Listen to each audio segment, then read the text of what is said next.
Let me just make a brief comment and be happy to take a few questions. We don't have an endless amount of time. I've got to get back. Let me just say this. This country today, in my view, has more serious crises than at any time since the Great Depression of the 1930s. For most Americans, their reality is that they're working longer hours for lower wages. In inflation-adjusted income, they're earning less money than they used to years ago, despite a huge increase in technology and productivity. So all over this country, I've been talking to people, and they say, how does it happen? I'm producing more, but I'm working longer hours for lower wages. My kid can't afford to go to college. I'm having a hard time affording health care. How does that happen? While at exactly the same time, 99% of all new income generated in this country is going to the top 1%. How does it happen that the top 1% owns almost as much wealth as the bottom 90%? And my conclusion is that that type of economics is not only immoral, it's not only wrong, it is unsustainable. It can't continue. We can't continue having a nation in which we have the highest rate of childhood poverty of any major nation on earth at the same time as we're seeing a proliferation of millionaires and billionaires. So that's the major issue.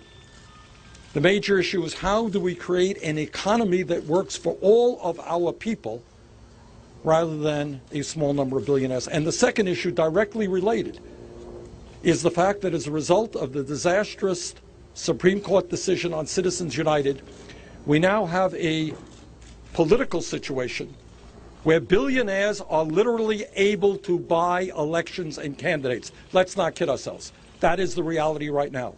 So you got the Koch brothers and other billionaire families now prepared to spend hundreds and hundreds of millions of dollars in elections to buy the candidates of their choice, often extreme right-wing candidates.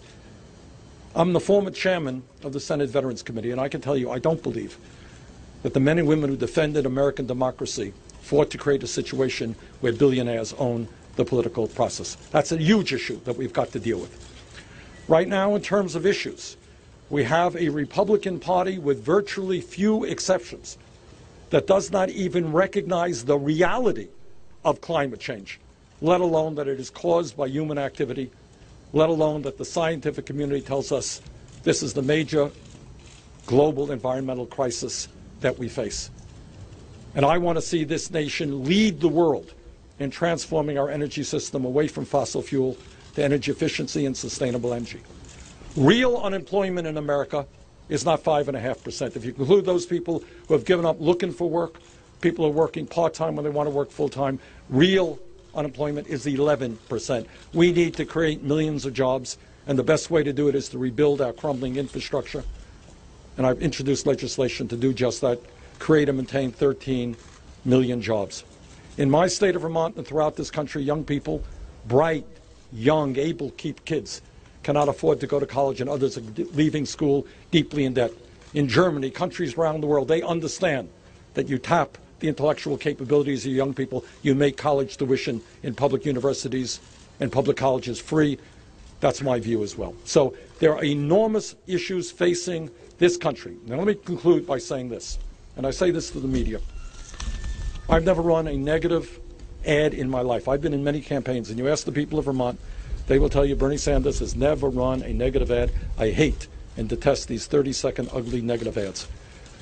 I believe that in a democracy, what elections are about are serious debates over serious issues, not political gossip, not making campaigns into soap operas. This is not the Red Sox versus the Yankees.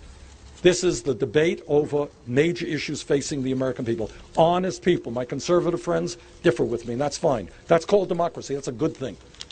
But I would hope, and I ask the media's help on this, allow us to discuss the important issues facing the American people, and let's not get hung up on political gossip or all the other soap opera aspects of modern campaigns. Thank you. Let me just take a few. Essentially, without giving you a detailed proposal right now, I regard it as unacceptable that you have major corporations in this country who make billions of dollars in profit, who do not pay a nickel in federal income tax, because, among other things, they stashed their money in the Cayman Islands and Bermuda and other tax havens. The wealthiest people in this country and the largest corporations have got to join the United States of America. They've got to come back to this country, and they've got to maintain and respect their responsibilities. And their responsibilities are not to ship jobs to China. Their responsibilities are not to avoid paying federal taxes. So we need real tax reform, which says to the wealthiest people and largest corporations, you're going to have to start paying your fair share of taxes. Senator, your brother's running a campaign in the UK much sooner than you are. We spoke to him today, and he had some very nice things to say. How did you guys both decide? Well, I owe my brother an enormous amount. I grew up in a family that did not have a lot of money. My dad came to this country at the age of 17, dropped out of high school, never made any money. My mother graduated high school. We didn't have a whole lot of books in the house, and it was my brother who actually introduced me to a lot of my ideas. So I hope my brother does very well in his race for Parliament in the UK. Yes, sir. Yeah. Yeah.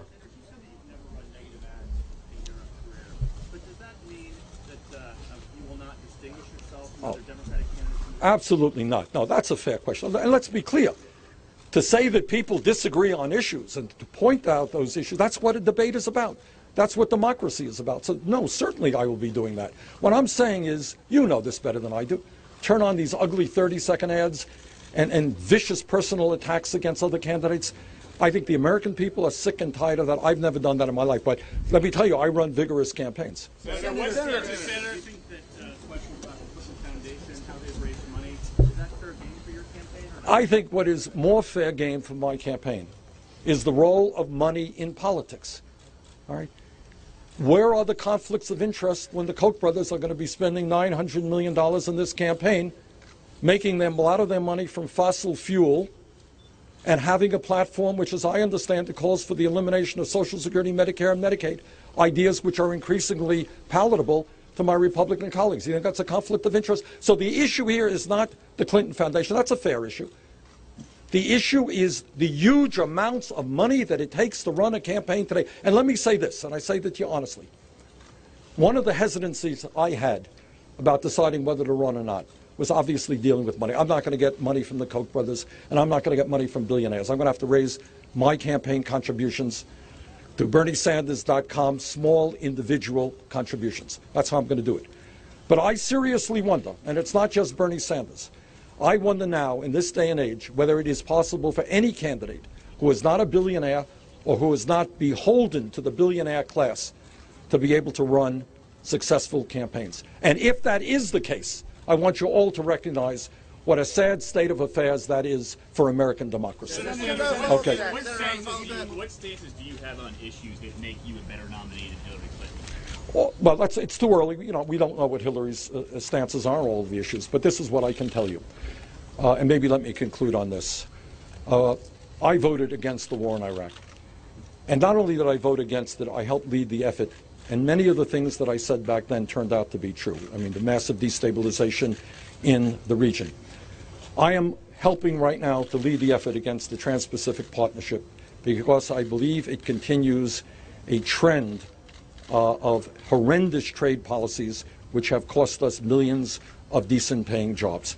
I helped lead the effort against the Keystone Pipeline because I don't think we should be transporting some of the dirtiest fuel in the world, and we've got to be really vigorous in terms of transforming our energy system. So those are some of my views, and we'll see where Secretary Clinton comes out. All right, with that, I better get going.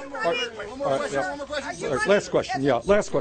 It's more important to you to get these ideas out than to contest the Democratic nominee? Oh, no, not at all. No, we're in this race to win. But it's not a question, but you got to understand, I ask people to understand my history. You are looking at a guy, undisputably, who has the most unusual political history of anybody in the United States Congress. I've run, it's not only that I'm the longest serving independent in the history of the Congress, I've run for statewide office, I got 1% of the vote. I don't know if I should be proud of that, but my last election I got 71% of the vote. The point is, that's not the right question. The question is, if you raise the issues that are on the hearts and minds of the American people, if you try to put together a movement which says we have got to stand together as a people and say that this capital, this beautiful capital, our country belonged to all of us and not the billionaire class, that's not raising an issue. That is winning elections. That's where the American people are. All right, thank you very much.